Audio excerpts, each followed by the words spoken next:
hello लोगोफोर बड' जब enough' YouTube चेनेलाव नोंथांमोनखौ बरायबाय आसा खालामो गासैबो मोजाङैनो दङ लोगोफोर गोदानै स्कलारशिप फैदों राङारि अनसुंथाइ बेनो जाबाय फाइनान्सियेल एसिस्टेन्स ONGC निफ्राय फैदों नोंथांमोना मोननो हागोन 48,000 जायफोरा सेलेक्ट जायो 48,000 राङारि अनसुंथाइ मोनगोन स्कलारशिप आरो लोगोसे बेनि एप्लाइआ अनलाइन जागोन एबा 7 जुलाइनिफ्राय जागोन आरो लास्ट डेटआ 6 आगष्टसिम थागोन नोंथांमोना अनलाइन एप्लाइ खालामनांगोन ST निफ्राय गासै 500 सेलेक्ट जागोन जायफोरा मोनो नोंथांमोना 48,000 मोनगोन दा गासैबो कास्टखौ लानानै 2,000 दङ भेकेन्सिया दा नोंथांमोना मोनगोन आरो जायफ्रा सेलेक्ट जायो 48,000 दा फै गोबाव खालामालासिनो सोर मोनगोन आरो सोर एप्लाइ खालामनो हायो नोंथांमोना क्राइटेरियाखौ नायदो दा लोगोफोर गोदानै फैदों चेनेलाव साबस्क्राइब खालाम बेबायदि आपडेटखौ मोनबाय थानो आरो लोगोसे गोबां कमेन्ट्स खालामगासिनो दङ ग्रेजुवेट फाइनान्सियेल एसिस्टेन्सनि दायो जेबो खबर गैया राङारि अनसुंथाइया जितु जोंनि 50,000 मोननो गोनांमोन दायो बिनि जेबो खबर गैया जेब्ला फैगोन आं नोंथांमोननो नटिसखौ होगोन बा आपडेटखौ होगोन दा जों थांसै फैदो अफिसियेल वेबसाइटआव नैबे ONGC नियाव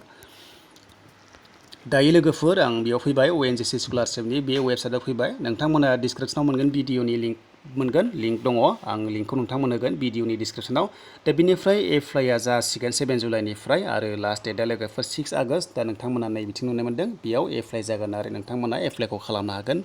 दा मबाइलावनो एप्लाइ खालामनो हायो आं नोंथांमोननो नेक्स्टआव होगोन माबोरै एप्लाइ खालामनांगौ दा जों नायग्रोनोसै फैदो सोर बेयाव एप्लाइखौ खालामनो हायो दा स्किम्सआथ' जाबाय लोगोफोर बे फैदोंमोन ONGC स्कलारशिपनिफ्राय दा SC ST फोरनो होनो नागिरदों 1,000 गासै दङ सेलेक्ट जागोन आरो दा बिनि गेजेराव ST फ्रा 500 दङ दा बेयाव सोर मोननो हागोन नोंथांमोना नायदो बेयाव माखासे क्राइटेरिया दङ अब्लासो नोंथांमोना मोनगोन दा बेयाव नै लोगोफोर नोंथांमोना मोजाङै नायना लादो जाहाथे नोंथांमोना क्लियार जायो आरो गोनो गोथो दाजा आं गासैबो डिटेल्सखौ होगोन दा बेयाव बुंदों जायफोरा दायो फरायगासिनो दङ फार्स्ट इयाराव लोगोफोर बेनो जाबाय कर्सआ नै इन्जिनियारिं MBBS दङ MBA दङ आरो माखासे जाबाय मास्टार इन जिअ'फिजिक्स दङ बेनिफ्राय जिअ'लजि दङ आरो नोंथांमोना बेयाव जायफोर खालामदों नोंथांमोना मोनगोन दा बेनोसै लोगोफोर कर्सआ बिनिफ्राय जों थांसै दानिया गाहायाव क्राइटेरिया नायबावनोसै आरो नोंथांमोनाथ' मिथिखाबाय ST निफ्राय 500 आरो एमाउन्टआ जाबाय 48,000 एबा 48,000 नोंथांमोना राङारि अनसुंथाइ मोनगोन जोबोर मोजां चान्स दङ नोंथांमोना जायफोर बेफोरबायदि डिप्ल'मा बा नोंथांमोना कर्स लानाय दङ नोंथांमोना बेयाव मोननो हागोन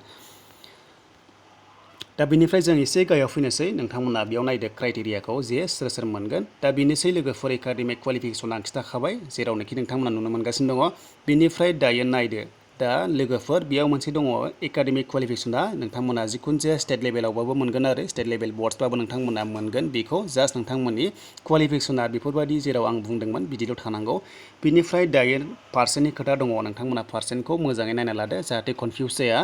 दा बिनि गेजेराव दङ नै लोगोफोर बेनो जाबाय 60% थानांगौनो 12आव माने HSआव आरो 12 पासआव 60% थाथारनांगोन जायफोरा इन्जिनियारिं खालामदों आरो MBBS खालामदों नोंथांमोना थानांगोन 60% थानांगोन क्लास 12 लेभेलाव बिनिफ्राय आरो बुंबावदों नै लोगोफोर जायफोरा माने ग्रेजुवेटआव 60% दङ बिनिफ्राय कर्स लादों जेरै नोंथांमोना PG लादों जेरै दङ जिअ'लजि जिअ'फिजिक्स दङ MBA दङ नोंथांमोनाबो ग्रेजुवेटआव 60% थानांगोन अब्लासो बेयाव नोंथांमोना एलिजिबोल जागोन अब्ला नोंथांमोना 48,000खौ मोनगोन दा बेखौ क्लियार खालामबाय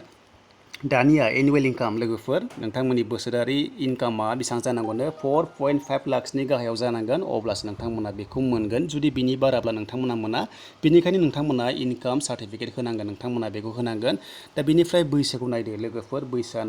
बैसोआ 30 इयार्सनि नोंथांमोना बारा जानो मोननाय नङा 30 इयार्सनि गाहायाव जानांगोन अब्लासो नोंथांमोना बेखौ मोनगोन दा बिनि बैसोनि एज काटअफआ जाबाय नै 1 जुलाइ 2020 सिम लोगोफोर बिनि गेजेराव नोंथांमोना आन्डार 30 इयार्स जानांगोन आरो अब्ला मोनगोन दायो लोगोफोर आं नोंथांमोना दायो टार्म्स एन्ड कन्डिशनखौ बेयाव बुंबावनोसै दा बेयाव दङ नोंथांमोनाथ' मिथिखाबाय SC ST फोरा मोनगोन बेयाव आरो 500 मोनगोन ST निफ्राय दा बेनि गेजेराव लोगोफोर नाम्बार 2 दङ बेनो जाबाय रिजार्भ दङ गार्ल्सफोरनि थाखायबो रिजार्भ दङ नोंथांमोनाबो 50% रिजार्भ दङ मोनगोन एप्लाइखौ खालामदो जायफोरा इलिजिबोल जादों नोंथांमोननि क्वालिफिकेसना मिलायदोंब्ला एप्लाइ खालामदो दा बेनि गाहायाव आरोबाव माखासे दंबावो जोङो माखासे इम्पर्टेन्ट नायबावनोसै जे बेयाव मा होनांगौ नोंथांमोना एक्टिभ मबाइल नाम्बारखौ होथारनांगौनो बिनिफ्राय इमेल आइडिखौ नोंथांमोना होथारनांगोन अब्ला नोंथांमोना बेयाव मेसेज मोनगोन स' लोगोफोर जेब्ला फैसा हाबगोन नोंथांमोना मेसेज मोनगोन बा नोंथांमोना सेलेक्ट जायोबा मेसेज फैनो हागौ दा बेनिफ्राय जों थांसै एसे गाहायाव जोङो एसे स्पिड खालामनोसै भिडिअखौ दा बेनिफ्राय जोङो दा बेनोसै आरो लोगोफोर नोंथांमोना जायफोर माने एलिजिबल जादों एप्लाइ खालामदों जुदि नोंथांमोना एलिजिबल नङाबा रिजेक्ट जागोन बेखौ खिथाखादों बेयाव ओंखायनो नोंथांमोना फल्स सार्टिफिकेट हरनाङा बेनिखायनो नोंथांमोना प्रपारलि बुजिनानै हरबानो जाबाय जायफोरा माने सेलेक्ट जागोन नोंथांमोनाथ' मोनखासिगोन दा बेनि गेजेराव डकुमेन्ट्सा मा नांगौ नोंथांमोना नायना लादो दा फार्स्टआव दङ लोगोफोर कास्ट सार्टिफिकेट नांगोन नोंथांमोनानै बेनो जाबाय इंलिस नङाबा हिन्दीनि लिरनाय जानांगोन आरो दा बेनिफ्राय बार्थ सार्टिफिकेट नांगोनबा नोंथांमोना मेट्रिक पासनि नोंथांमोना एडमिट कार्डबाबो जागोन एज प्रुफ थानाय दा बेनिफ्राय 12 पासनि सार्टिफिकेट मार्कशीट नांगोन जायफोरा MBBS खालामदों इन्जिनियारिं खालामदों नोंथांमोना 12 पासनि मार्कशीट नांगोन दा बेनिफ्राय आरोबाव दंबावो नाम्बार 4आव लोगोफोर बेनो जाबाय ग्रेजुवेसन सार्टिफिकेट नांगोन जायफोरा MBA आरो मास्टार डिग्री खालामगासिनो दङ बेफोरबायदि माखासे कर्सआव जेरै जिअल'जि दा बेनिफ्राय आरो इनकाम सार्टिफिकेट नांगोन आरो लोगोसे नाम्बार 6आव नोंथांमोना नुनो मोनदों बेंक डिटेल्स होनांगोन बेनिफ्राय नाम्बार 7आव पेन कार्ड नोंथांमोना हरनांगोन बेनिफ्राय लोगोफोर आधार कार्ड दंबा हरनांगोन बेनिफ्राय लोगोफोर बायदिसिना हरबावनांगोन जितु बेफोरो मेन्डेटरि पेन कार्ड आधार कार्डआ दा बेनिफ्राय एमाउन्टआ दं लोगोफोरनै बेनो जाबाय 48,000 नोंथांमोना मोनगोन दा बेनिफ्राय नैबेयाव माखासे दङ जेरै बेयाव माखासे आरो इन्सट्राक्सन्स दङ नोंथांमोना नायना लादो बेनोसै लोगोफोर 48,000 मोनगोननो दा बेनिफ्राय सिटआ दङ आरो नाम्बार अफ स्कलारशिप्स दङ इन्जिनियारिंआव 494 दङ बेनिफ्राय MBBSआव 90 सिट दङ बेनिफ्राय MBAआव दङ 146 बेनिफ्राय मास्टार डिग्रिआव दङ जिअल'जिआव 270 दङ नोंथांमोना मोनगोन बेयाव गासै 48,000 जायफ्रा सिलेक्ट जायो दा बेनिफ्राय जनखौ नायदो लोगोफोर जन वाइस दङ दा बे अल इन्डिया नालाय दा जोंनि नर्थ इस्टआव बेसेबां दङ नायदो नोंथांमोनानै दा बेयाव दङ लोगोफोर नर्थ इस्टआवबो दङ आसाम दङ जन 3आव दङ नोंथांमोना जन 3आव नुदों दा बेयावबो गासै भेकेन्सिया दङ 200 दङ नर्थ इस्टनिफ्राय थ' बेनिखायनो नोंथांमोना चान्स दङ बेनिखायनो नोंथांमोना एप्लाइ खालामदो नै लोगोफोर बेयाव दङ 200 पस्ट दङ नोंथांमोना मोनगोन दा हाउ टु एप्लाइ होनोबा नोंथांमोना लिंकखौ भिडिअनि डिसक्रिपसनाव होखाबाय नैबेनो नोंथांमोना नुनो मोनदों बेयाव www.ongcscholar.org दङना बेयाव नोंथांमोना एप्लाइखौ खालामनो हागोन आरो आं लिंकखौ भिडिअनि डिसक्रिपसनाव होखाबाय दा जायफोरा एलिजिबल जादों नोंथांमोना बेयाव एप्लाइखौ खालामदो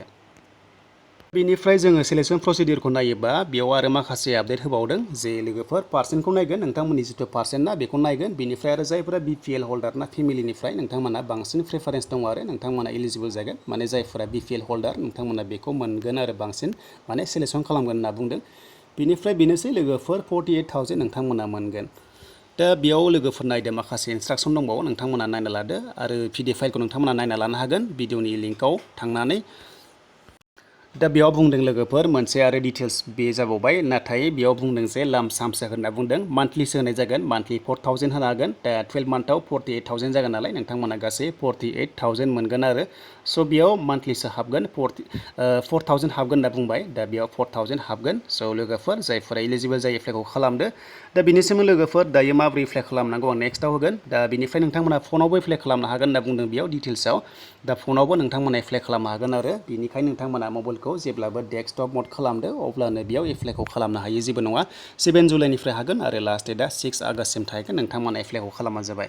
दा बेनोसैमोन लोगोफोर नोंथांमोना जायफोर माने बुजिबाय कमेन्ट खालामदो आरो जायफोरा बुजियाखै कमेन्ट खालामदो बेनो जाबाय माखासे डिप्ल'मा दङ नोंथांमोना MBA MBBS खालामदोंबा बेयाव एप्लाइखौ खालामनो हागोन आरो बेनिफ्राय दायो ग्रेजुवेटनि गोदान फाइनान्सियेल एसिस्टेन्स जेबो खबर गैया जेब्ला फैगोन आं नोंथांमोननो होगोन